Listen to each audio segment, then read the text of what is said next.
Vi åbner lågen indtil 4. december, og det kunne passende være at hylde nogle af de store trænere, vi har haft.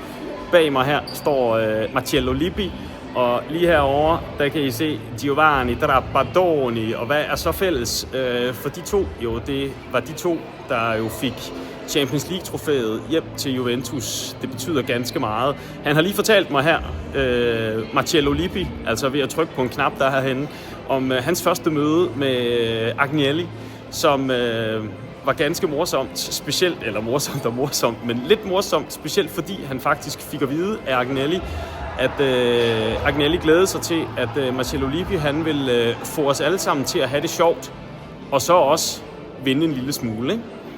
Men det var først at have det sjovt, og så var det at vinde. Så kan man jo godt tænke, om man nu også kan have det sjovt uden at vinde. Det tvivler jeg på, og det er jo en del af Juventus DNA. Det her er to af de allerstørste trænere, Trapattoni og Marcello Lippi. I min bog jo altså Marcello Lippi som den største. Det er rigtigt, det er du, Marcello. Dels fordi du jo altså fik Champions League-trofæet hjem til Juventus. Det første, jeg sådan rigtig kan huske, jeg var ikke helt gammel nok, der i 85,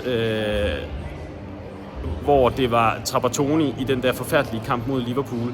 Men mod Ajax, den husker jeg, og jeg husker, hvordan jeg sad og var fuldstændig åndeløs bagefter, fordi vi havde vundet på grund af den her mand. Og så var det jo også ham, der skaffede Italien VM-trofæet i 06 med et hav af Juventus-spillere, både på eget hold, men også på modstandernes hold. Marcello Lippi, synes jeg, er den største træner i Juventus' historie med det, han har gjort. Det må jeg sige, men den er svær. Hvem er den største træner i Juventus' historie for dig? Du kan jo skrive det nedenunder her i feltet, og så ellers bare en rigtig god jul stadigvæk.